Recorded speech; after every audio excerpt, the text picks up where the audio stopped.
So today we're going to talk about why you, as a man, as a boy, as a male, need to be dangerous. They want you, when I say they, I mean the people in power and women, want you to be a bitch. They want you to be a bitch, bro. They want you to be bitch made. They want you to be weak. They want you to be docile, you know what I'm saying? They want you to not be able to do anything. And the reason why is because you're much easier to control. Simple as that. Think about it, bro. How easy is it to control someone that doesn't fight back? Fairly easy. And the culture that we're in today has made it so that men are less likely to be involved in any type of physical altercation. It's all designed to supposedly make us more civilized, right? But here's the thing, you can't fight nature. At the end of the day, we were meant to have a capacity for violence, not for any type of malicious intent, but to be able to protect ourselves and our families. It is what it is, man. And believe it or not, women actually like a man who is dangerous because that means that they are more likely to be protected as well as their offspring.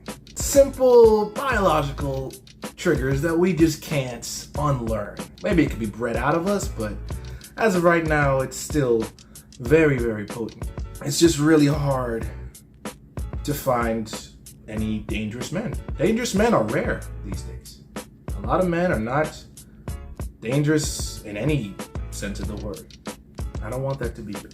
So today we're going to talk about the ways that a man can become dangerous. Now there are 3 different categories: physical, financial, and mental.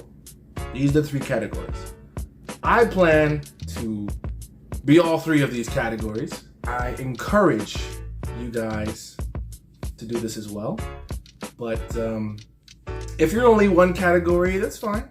It's fine. Danger is still danger, man. It doesn't really matter. You just might be deficient in other areas. So first, let's go on to physical.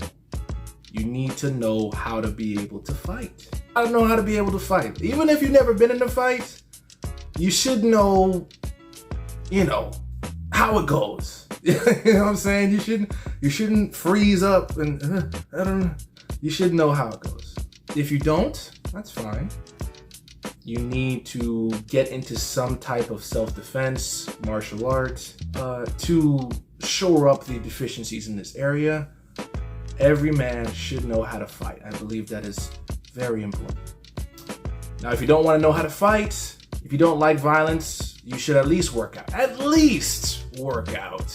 So you're physically imposing, because even if you don't know how to fight, if you look physically formidable, you're less likely to get into altercations.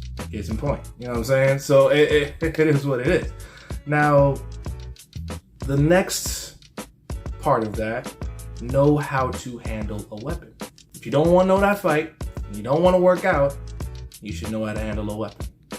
What that weapon is, it's up to you. Could be a gun, could be a bat, could be a knife, could be some nunchucks, I don't care. But you need to know how to handle a weapon. Because even if you're not physically imposing, or you're gifted in fisticuffs, you can still protect your family. And often, women would prefer a shooter than a boxer. You know what I'm saying? Because, which one gets more kills, my nigga? The shooter, exactly. So that's the physical, that's level 1, right? Second, financial. You need to be able to have enough money to make problems disappear. You need to be able to have enough money to where you can make someone else's life difficult if they try. Yeah, you may not be able to fight, you may not be able to handle a weapon, but you can get that guy fired. You can get that guy in jail, imprisoned. You can make it so his life is a living hell if he fucks with you. just because you have enough money to do so. The other aspect of that in the financial category is knowing other people that are dangerous. See, if you know other people that are dangerous, you become dangerous by proxy.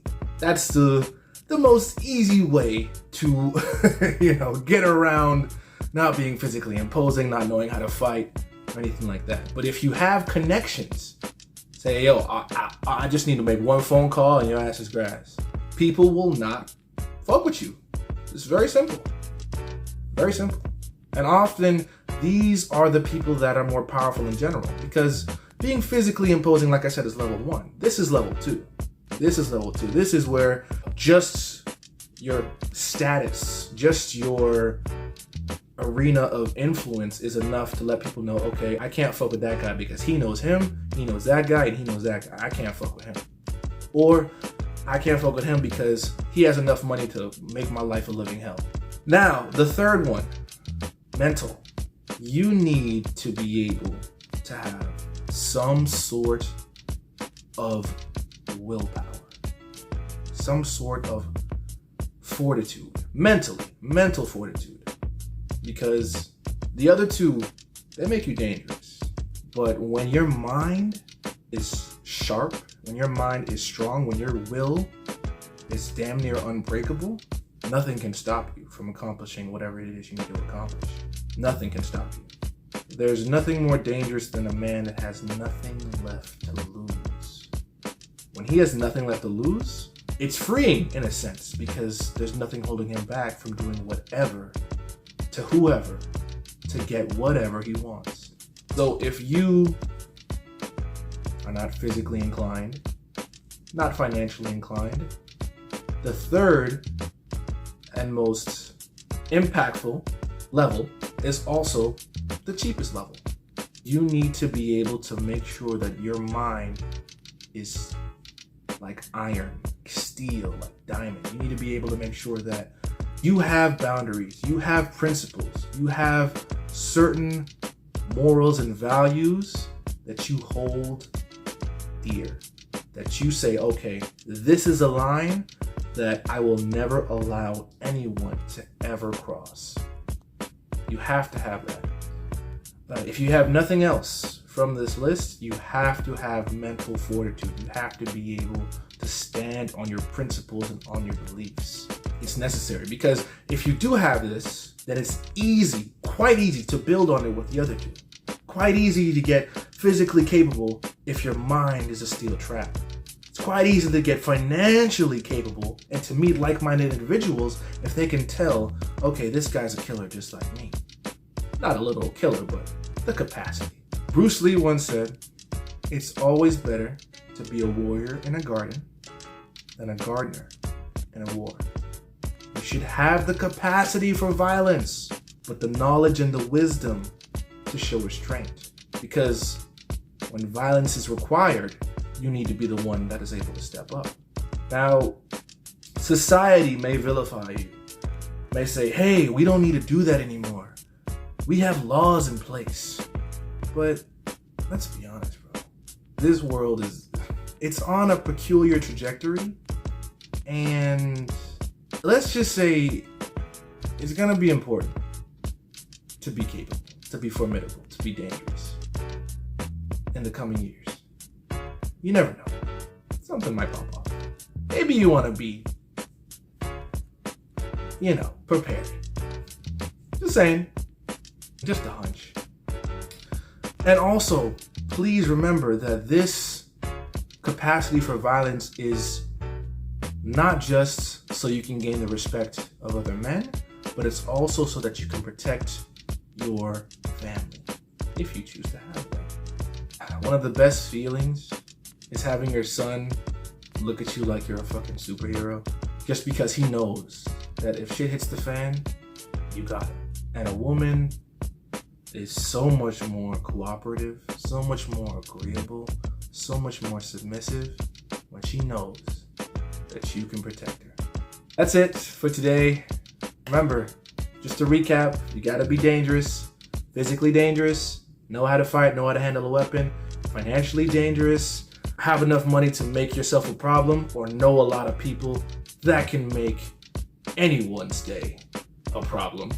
Mentally, you need to learn how to build your mind into a fortress.